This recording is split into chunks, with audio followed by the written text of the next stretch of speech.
틀렸다. 드디어. 그 페미니즘은 틀렸다. 안녕하세요. 오세라비 작가님께서는 어떤 이런 유죄 추정 사례, 우리나라가 특히 유죄 추정 사례가 성범죄에 관해서 자주 일어나는 현실에 대해서 오세라비님 항상 맨 앞줄에 이슈가 되기 계세요. 이전부터 발언을 해오셨고 예측을 해오셨던 분이기 때문에 오늘 깊이 있는 이야기를 많이 들을 수 있을 것 같습니다. 잘 부탁드립니다. 네, 여러분 안녕하세요. 네, 두 번째 하니까 오늘도 훨씬 더 질서가 있는 것 같아요. 과장님 왔어요? 우리도 여러 번 하면 잘할 수 있을 것 같아요. 무죄 추정의 원칙은 누구에게나 무죄 추정, 언제나 무죄 추정이 맞습니다. 선별적 무죄 추정, 선택적 무죄 추정은 안 됩니다. 사람 봐가면서 무죄 추정하고 골라가면서 무죄 추정 안 됩니다. 누구에게나 언제나 무죄 추정의 원칙은 지켜줘야 합니다. 이것이 법치국가인 것입니다. 우리가 누리고 있는 민주주의는 굉장히 부패하기 쉬운 그런 제도예요. 그렇기 때문에 법치제도라는 것이 버티고 있는 거예요. 민주주의와 법치제도는 함께 가는 겁니다. 지금 아마 건국 이래 이렇게 젊은 남성들이 힘든 시기가 있었을까요? 저는 처음 봅니다. 이렇게 힘든 시기는 없었어요. 맞죠? 지각하셨나 봐요. 전 시대를 살아보지는 못해서 잘 모르겠지만 네, 이건 제가 확실히 말할 수 있어요. 정말 요즘에는 제가 여태 살아오면서 들어보지도 못한 이상한 용어들이 참 많아요. 쳐다만 봐도 시선 강간, 데이트 강간, 그런 이상한 말들이 굉장히 많아요. 이거는 예쁘다 소리도 뭐 이성에게 예쁘다 소리, 너 멋있다 소리, 오늘 근사한데 머리 모양이 이뻐, 의상이 멋져, 이런 말을 못해요. 어떻게 우리가 이런 세상을 이렇게 각박하고 이렇게 이상한 시대를 살 수 있을지 저는 정말 살다가 처음 제가 봅니다. 하나만 더 붙일게요. 더치페이도 저희가 네. 이번 유죄 추정 폭력이래요. 사례에 대해서 이야기를 그분들은. 할 때 여론 측에서도 유죄 추정을 하는 경우가 굉장히 많잖아요. 그분이 사건이 합의됐어요? 확정되지 않은 상태인데도 뭐 언론에는 이미 가해자로 나간다든가 네. 이런 현상에 대해서 제가 처음에 몰랐는데 나중에 오세라베님께서 말씀하신 거나 칼럼 쓴 거 같은 걸 찾아보니까 벌써 몇 년 전부터 그런 거에 대해 이야기를 하셨더라고요. 오늘 그 부분에 대해서 이야기 부탁드려도 될까요? 네.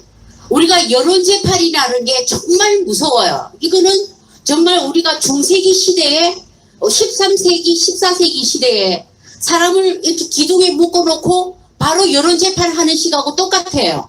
이게 우리가 SNS 발달을 하면서 해시태그를 달고 일단 여론재판을 시작되면은 바로 판사가 돼버려요. 자, 누구나 다 판사 역할을 해버려요. 그래서 그 성범죄자의 혐의를 받게 되면은 이루 말할 수 없는 고통을 받아요. 지난번에 박진성 시인이 여기 왔어요. 왔는데 안절부절 못하고 막 다니는 거예요. 나는 그 박진성 시인이 고통을 너무 오랫동안 지켜봐 왔기 때문에 그 심정을 이해를 해요. 그래서 내가 그날 말이 굉장히 조심스러웠어요. 박진성 시인한테는 성범죄 이런 말 자체가 어마어마한 충격이거든요. 남초는 아직도 충격에서 생각보다 여론조사 벗어나지 못하고 안심해요. 물론 그 1차 일단 증거부터 따져요. 재판에서 혐의를 벗었지만 아직까지도 대표적인 게 그 보배주의죠. 한국일보 측에서 항소를 입에는 했기 원래 때문에 쓰레기도 거르시고. 아직도 끝나지 않았고 그리고 그 사람이 쓴 시집은 모 출판사에서 아직도 금지가 되어 있어요. 이게 말이 됩니까? 그래서 그 어마어마한 고통을 저는 너무나 잘 알고 사람이 육체적으로 정신적으로 그리고 물질적으로 아무것도 할 수 없는 그런 사태에 직면합니다. 그래서 제가 정말 박진성 시인은 꼭 승리를 해야 되는 게 제가 그분하고 약속을 한 게 있어요. 백서를 만들자. 이 백서를 만들어서 당신의 그 승리의 그거는 기록을 케이스마다 다릅니다. 남겨야지 슈퍼스파님. 그 다음에 또다시 이런 타당한 것도 피해가 있고 발생했을 아닌 것도 때 있어요. 우리가 그것을 교과서로 삼을 수 있고 그것을 사례로 삼을 수가 있어요.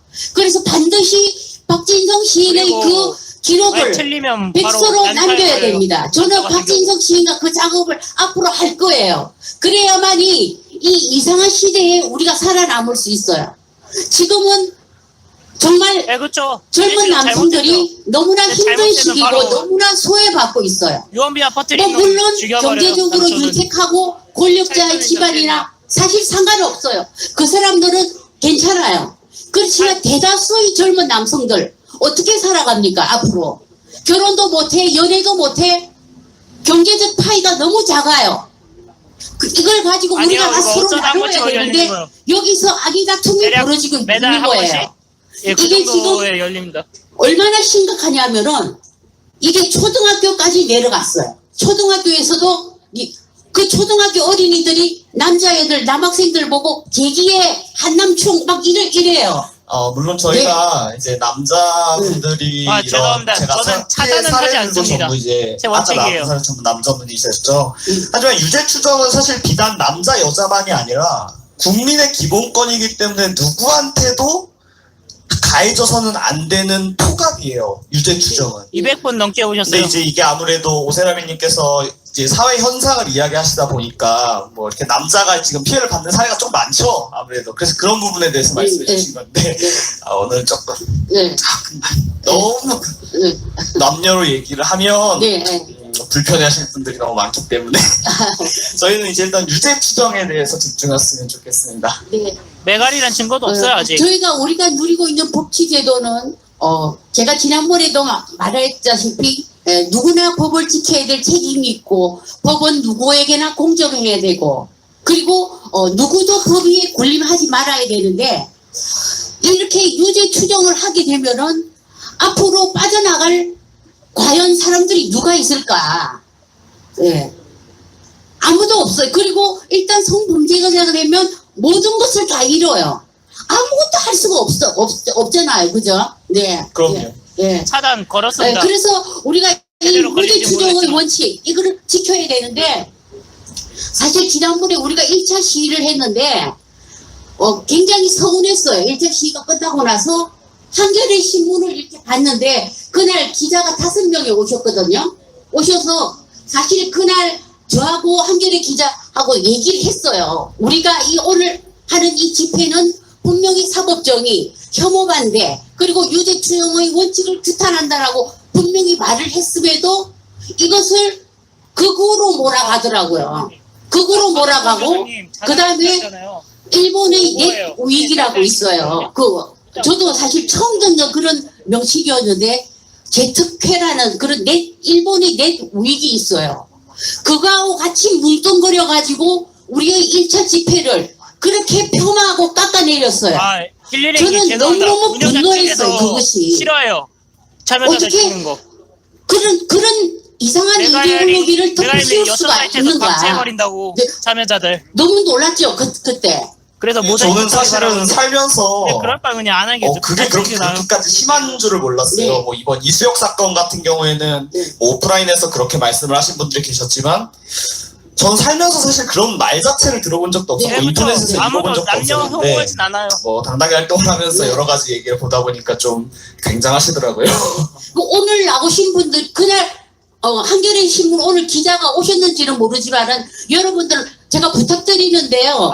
한겨레 신문 원래 기자하고는 토요일에 인터뷰하지 가장 많이 와요, 마세요. 사람이. 그리고 어느 신문사인지 꼭 물어보세요. 금요일 밤, 토요일 이때 가장 많이 우리의 와요. 집회를 다른 이데올로기를 또다시 덮어버리는 거예요. 이것은 굉장히 질이 나쁜 행위예요. 그것은 언론으로서의 공공성을 상실한 정보를 좀 행위예요. 반갑습니다. 그리고 여기 뭐 이 젊은 지금은 친구들이 세력을 키우는 게 우선이에요. 유튜브를 보고 현재 뭐 팸이랑 시사 싸움은 선택을 승산이었거든요. 했다. 그래서 아니 아직은 유튜브를 좀 말하는 게 보면 안 쉽지 됩니까? 않은 것 같습니다. SNS 늘린 게 유튜브고 그리고 우리가 판단을 하고 그만큼 지성을 갖춘 사람들인데 그래서 오늘도 우리의 2차 집회를 나는 또다시 그런 다른 걸로 호도하는 일은 있어서는 안 된다고 생각해요. 저도 저도 동의합니다. 유튜브입니다.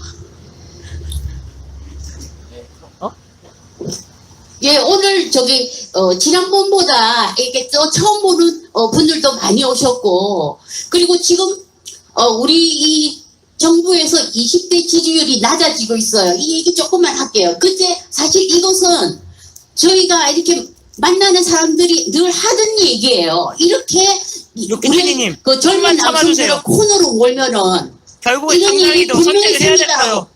끌고 우리는 갈지 여러 차례 아니면 얘기를 안 끌고 했어요. 갈지. 그런데 그게 이제 일단은 현실로 인원을 모으는 게 더 나타났어요. 중요합니다. 이렇게 남성들을 잠재적 성범죄자, 햄이 안 잠재적 나와도 가해자, 차고 넘쳐요. 남자는 그러니까 좀만 강자, 참아주실래요? 여자는 약자 이런 식으로 계속 구두를 몰아가면은 그러면은 이게 어떻게 되는 겁니까? 그리고 제가 참 서운했던 게 여기 이 자리에서 해화역 그 시위를 했던 그 불편한 용기라는 임의단체가 있어요. 거의 한 6차례 정도 했죠. 오세라미님, 6차례 했는데 행자부 장관, 여가부 장관하고 직접 또 대면을 해가지고 이 두 번째 모임까지 가졌더라고요. 예, 그런 사람들을 이미 공공 그 어떤 그런 공론 테이블에 올린 거예요. 그 사람들은. 그러면서 왜 우리는 그것을 극으로 몰아가고 무슨 어디 네트무역 단체와 비슷하게 연결시켜서 그런 아주 그냥 그 저급한 행위를 할 수 있는가? 저는 굉장히 분노합니다. 예. 뭐 그것도 어떻게 보면 여론에서 언론에서 하는 네, 유죄 추정 맞습니다. 사례라고도 고민이죠. 볼 수 있죠. 예. 여론이 언론이 어떤 기자가 자기 근데 그 그냥 언론을 주관으로 장악시킨 거는 재단을 역시 해서 그게 마치 이게 사실인 것처럼 최적인 것 기사로 같아요. 나간다는 권력이고. 건 뭐 명백한 왜곡이고 예. 언론인으로서의 자세는 좀 잘못됐다고 저도 생각합니다. 예. 제가 잠깐 말씀드릴게 지금 앞에 계신 분들 뒤를 보시면 저희가 처음보다 이제 오신 분들이 한 2배 정도 늘었어요. 맞아요. 와. 오! 우리 인원 좀 모인 게 구호 한번 할까요? 편파 없는 옥경개파 사법정의 지켜내라 준수하라 진보개파 사수하자. 무죄추정. 야 진짜 이렇게 많은 분들 와주시니까 제가 네. 기운이 나고 네. 용기가 잠시 나네요. 팜플렛 좀 말씀하시면 가져갈게요. 네. 죄송합니다. 오늘처럼 이렇게 일기가 안 좋고 사실 저는 뭐 많이 모일 줄은 몰랐어요. 그래도 한나리게 의의가 있기 때문에 이 자리에 나왔는데 여러분들 만나게 돼서 이렇게 참 반갑고요. 그리고 지금 그 또 하나 문제가 뭐냐면은 여러분 여적여라는 말 아시죠? 여성의 적은 여성이고 그런데 요즘에는 남정남 구도가 또 형성이 되고 있어요. 이게 너무 남자들을 코너로 몰아서 그런지 이게 이렇게 특목고 같은 경우에는 여초 현상이 있어요. 예, 남학생은 5명이고 실제로 있었던 일이에요. 저한테 이렇게 참 호소를 해온 안타까운 남학생 사연이 있었는데 그것을 제가 잠깐 얘기해 드릴게요. 특목고이고 여초 돌아왔습니다. 학교예요. 남학생은 5명이고 여학생은 15명 가량 되는데 예, 이 남학생들이 겁니다. 이 남학생 경쟁자를 어떻게 거꾸로 뜨리려 하면은 성범죄자로 몰려는 가장 확실한 방법이에요. 그래서 이렇게 가짜 미투를 한 거예요. 이 남학생이 남학생에게. 그래서 다행히 천만다행히 이 남학생이 혐의가 벗어졌어요. 네. 그런데 이걸로 끝나지 않았어요. 일단 거기가 여초 학교이기 때문에 이 학생이 무죄로 이게 경찰서까지 갔대요. 맞아요. 가서 가짜로 미투를 한 그 대한민국 국민이 남학생이 촛불 집회 이후 엄청 빡빡해졌어요. 응징을 받았음에도 일단 학교에서 우리가 어떤 여학생들이 국민입니까? 이 남학생을 에바튼 원래 인권장 취급한다는 거예요. 국민입니다. 이게 최초로. 아무 일도 아니고 무죄임에도 그래서 이 남학생이 너무나 학교 생활이 힘들어요.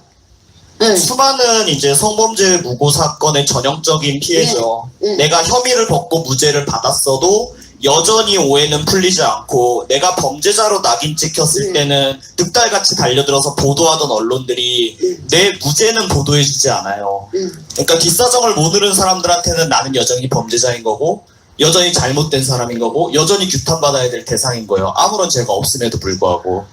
근데 지금 오세라비님께서 말씀해 주신 것처럼 학교를 다니는 어린 학생들한테까지 이런 게 퍼져나간다는 건 지금 우리나라 사회가 굉장히 잘못된 방향으로 돌아가고 있다는 반증이라고 생각합니다. 네, 이게 절대로 건강하지 못한 사회예요.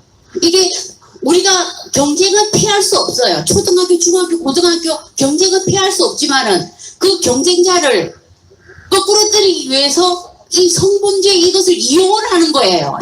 이것도 또 다른 부작용이거든요. 이게 지금. 그래서 이 남학생이 저한테 이렇게 호소를 해왔어요. 이게 가장 최근의 일이에요. 제가 여러 사례를 많이 알고 있는데, 사실 또 그 안타까운 남자 중학생이 또 사연이 있어요. 이게 평소에 멍 때리는 습관이 있어요. 이 남학생이. 맞아요. 저 중학교 때 좀 멍 때리고 예. 살았던 것 같은데. 그래서 땅바닥을 쳐다보면서 멍 때리는 습관이 있었는데, 그 여학생이 허벅지를 훔쳐봤다고 시선 강간이다. 이래가지고 학생부로 이 학생이 넘어갔어요. 실제 있었던 일이에요. 그런데 한 명만 아니고 그 옆에 있던 여학생 3명이 동시에 저 남자가 늘 저렇게 허벅지를 훔쳐보는 습관이 있다. 예? 근데 이 학생은 그냥 멍 때리는 습관이 있는 거예요. 자기는 어릴 적부터 멍 때리는 습관이 있었대요. 그러니까 요즘에 여러분들 멍 때릴 때도 조심해야 돼요. 하늘을 쳐다보든지 땅바닥을 쳐다보면 안 돼요. 여성 쪽으로 보면 안 돼요. 정말 무시무시한 세상에 우리가 살고 있습니다. 우리 모두 매지가이가 필수. 무죄 추정 원칙은 언제나 무죄 추정, 누구에게나 무죄 추정의 원칙이 반드시 잠깐 꺼질래요. 지켜져야 합니다. 죄송합니다. 선택적 무죄 추정 원칙 안 됩니다. 선별적 무죄 추정 원칙 안 됩니다. 네. 그리고 정말 아까도 얘기할 때 했다시피 수사가 시작된과 동시에 변호사를 선임을 해야 돼요. 사실 변호사 선임 비용도 이렇게 몇백만 원이에요. 제가 알기로 최소 300만 원 이상인데 정말 너무 힘든 시기예요. 그러면은 뭐 대학생 아르바이트 한 달 내내 해도 150만 원, 170만 원 받는데 여러분 진짜 너무너무 어려운 시기예요. 그래서 정말 몸조심하시고 반드시 증거가 될 만한 것을 항상 이 시기에는 우리가 몸조심하는 수밖에 없어요. 그리고 반드시 우리가 힘을 합쳐서 이 광기의 시대를 이겨냅시다, 여러분. 감사합니다. 감사합니다. 오늘도 정말 좋은 얘기 많이 해주셔서 감사하고, 근데 저희가 이야기를 하다 보니까 정말 다양한 이야기가 많이 나왔네요. 오늘 오세라비님께서 얘기해주신 것처럼 벌써 이런 유죄 추정의 행동이 어린 아이들한테까지 번져가고 있어요. 근데 우리가 흔히 얘기하죠. 아이는 우리를 비추는 거울이다. 우리가 잘못된 모습을 시정하지 않고 유죄 추정을 하는 이 사회 분위기를 바로잡지 않고 그냥 흘러가는 대로 내버려 뒀기 때문에 이젠 아이들마저도 그런 유혹에 빠지고 그런 나쁜 생각을 실행에 옮기게 된 겁니다. 우리가 그만큼 반드시 무죄 추정을 지켜내야 한다고 생각합니다.